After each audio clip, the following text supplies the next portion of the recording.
Well, good morning, good afternoon, depending where you are. Thank you for your time. And today I would like to talk a little bit about the machine learning AI. I guess everybody knows that it at the moment has a lot of application across different industries and domains. And I would like to talk today about application of machine learning in AI and protein engineering. The way I will structure my presentation, I will firstly dive into the one specific example of our work recently we've done, which is related to protein engineering. And then at the end of the presentation, I will show you a couple of additional applications where machine learning AI can be used successfully and you can get very interesting results. So the subject of my talk today is CFI protein engineering with application of machine learning. So first of all, let me talk a little bit about high-level review, what was the project is about. So the goal of the project was obviously to look at the impact of the changes in amino acid sequences and impact of those changes towards the behavior and properties of the protein. Obviously, ideally, we would like to find interesting mutation, which is targeting particular disease or particular properties, and to build a large library of variants, which can be used and tested in the lab facilities and speed up that process, because in all our circumstances, it will take a lot of time to generate those libraries. For that reason, machine learning and artificial intelligence plays a significant role because it allows actually to construct the necessary pipeline and prediction algorithm, which leads eventually to the set of sequences you can use in your study. Obviously, there are multiple aspects which involves into the building machine learning, and in this case, we rely on some of the initial data. It could be just sequence data, or it could be also 3D structure of the protein, which can be used to incorporate in the resulting machine learning approach. So the benefits of using the deep learning, because you obviously can rely on your domain knowledge and your biological intuition, but most of the time machine learning allows you to identify the area and some de novo type of residue where you can introduce the mutation to meet your desirable goal. And that's where the beauty comes with the application of machine learning. So let me talk a little bit about the CFI protein, or complemented factor 1. So it is known as a C3b or C4b inactivator, and it is a protein within the human encoded by the CFI gene. Usually it is soluble and it's circulated in the human bloodstream. Most of the time it is expressed by liver, but it's also expressed by in some other locations, and it contains the heavy chain part of the chain and also the light part of the chain. And obviously that plays a very important role in multiple signaling pathways you can see on the slide. And our goal is actually trying to characterize the protein and come up with a potential modification of that protein and engineer the sequences which will lead to the desirable properties. So as I mentioned, this complement factor 1, basically protein which complements the system and regulate the complement activation by cleaving cell bound C3b and C4b. And for that reason, obviously, they say can be built to monitor C3b and C4b cleavage. That's usually done by building a necessary system, and while incubation process, you can detect formation using, ELISA technique type of things. So what kind of data we can get as a result of that? Obviously, we for the different assay, you can measure certain parameters of the assay, but also you can include the sequence data for the particular situation you are interested in.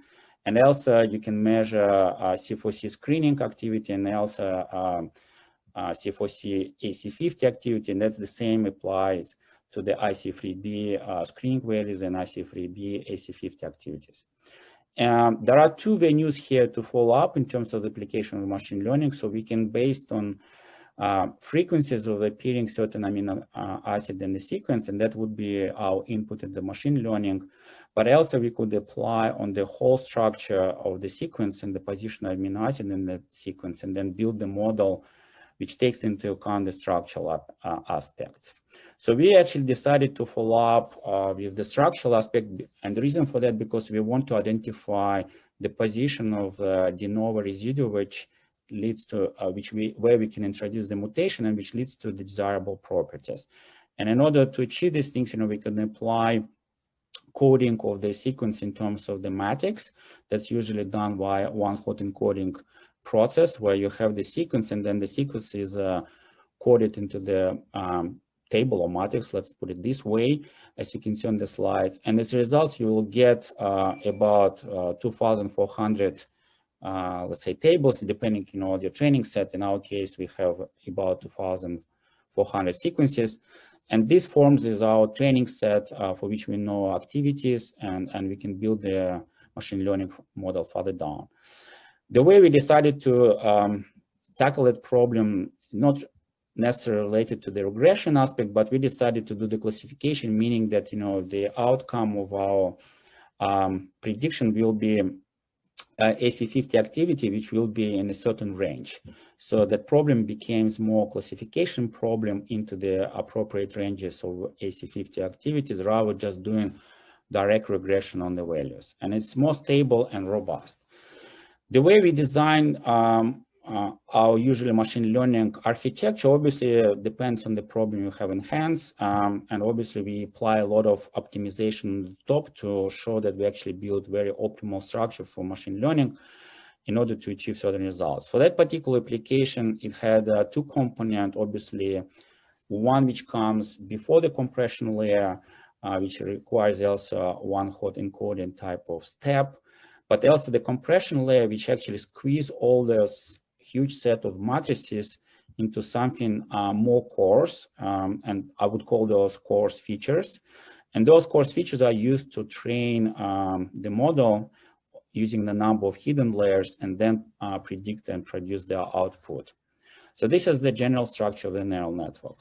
So as a result of that activity, we build our own neural network. We also compare with the published in the literature some of the machine learning approaches, and also we compared our machine learning with respect to just naive convolutional neural network.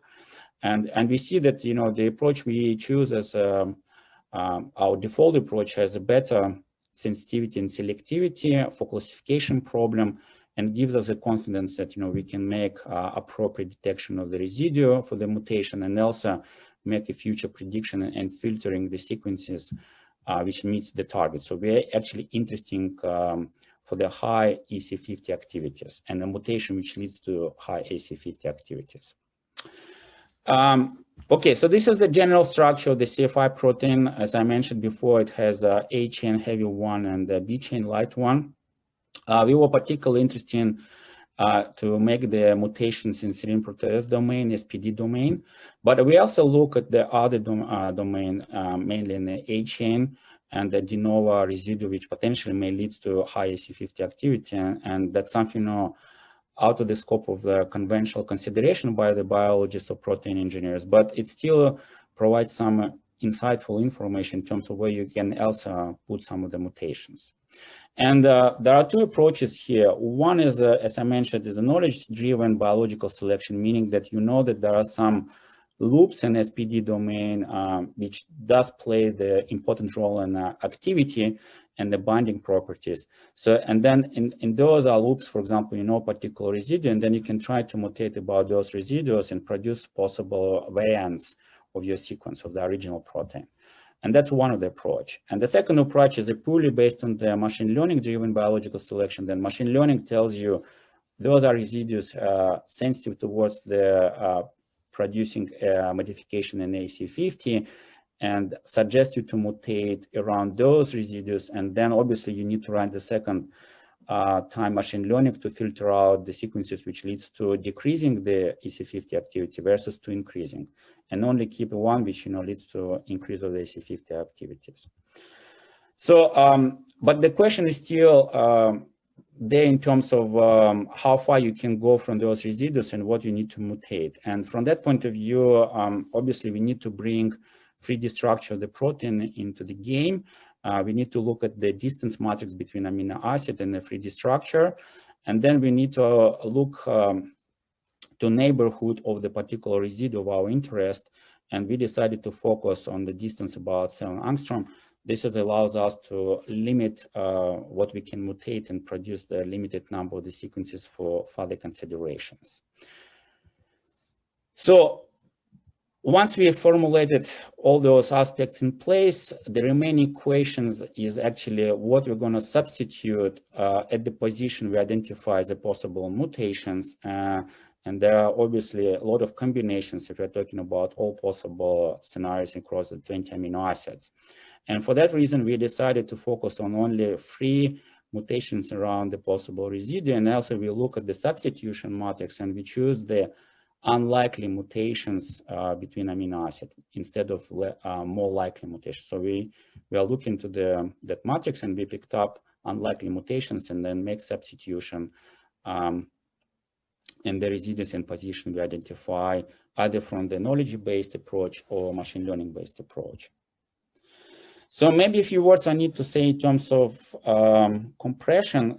That's a very important step. As I mentioned, you can, of course, build the machine learning using the original one-hot encoding sequences, but it's a lot of data and requires a lot of memory and computational time of training and getting actually pretty good results takes a bit of time. So therefore, compression into the more important features which still contains the necessary information and train on those features is a game-changing technology step here because it allows you much faster generate your neural network, optimize that neural network, and make some sort of discovery of your residue for mutation, and also afterwards the filtering them out in terms of showing that they actually leads to high AC50 activity. And for that reason, we use the compression layer. Most of the time it's a modification of autoencoder, which kind of allows you to compress and decompress information. So we're compressing the set of the matrices into the much smaller subset, and they use this one for the training purposes. And just one slide. So when you compress the data, obviously you have, you lose some of the information. And when you decode it, you could have some artifacts as a result of that process of encoding and decoding. And it's very important to maintain the high quality on both ends when you compress and decompress information. And in terms of the feature importance, when we have a compressed information in our system and we train our machine learning model, so the next step obviously would be important is how we build the algorithm which actually identify the position inside the sequence which needs to be mutated. And the way we constructed that process is based on the first of all identification, what are the most important features which is sensitive towards the changes of AC50. And then we decoded that feature into the original matrix. And then as you can see, position highlighted by green on the slide, which leads to the position in the matrix. And then those are position converted into the position in the sequence, original sequence we used to generate the matrix. And that's what leads us to the information where we need to introduce the mutation. Then we can use the distance matrix to make the mutation subject to the substitution matrix. Okay, so as a result, we have an algorithm in pipeline, and we were able to build based on the knowledge or domain expertise, the set of the mutation, but also we were able to identify very highly likely candidate residuals where we need to introduce the mutations. So we select 3 out of 14 important residues, and then we generated quite a big substantial set of potential variants of the sequences, which leads to high AC50 activity. And at the end of my presentation, I want also to highlight a couple of other applications. So we also done very successful project where we applied the machine learning for prostate cancer diagnostic. So we use the set of the biomarkers and develop sophisticated machine learning model to make the classification very accurately. And that's, became as one of the possible substitution of the conventional PCI type of test, and it leads, much better sensitivity, specificity, and diagnostic between less aggressive cancers and more aggressive cancer. Another application obviously related to studying and prediction of thermodynamics properties of monoclonal antibodies. That's also very exciting and interesting domain. And we were able also identify the potential position of the mutation, which leads to desirable, let's say, unfolding temperature, aggregation temperature, or even interaction parameters, which is a very essential information when you're building your vaccine or targeting certain target or disease. And a couple of more applications obviously related to image processing and application of the machine learning towards the analysis of the images. And we've done a number of projects, including one which is, related to analysis of the gel images. And that's something, very interesting to see how the machine learning can bring very important results in discoveries. And last but not least, obviously, reanalyzing database or using the machine learning as a quality control check of the potential results. That's something we also able to do and have a lot of successful project in the past. And I think I will end my presentation here. And if you have any question, I will be very happy to answer them.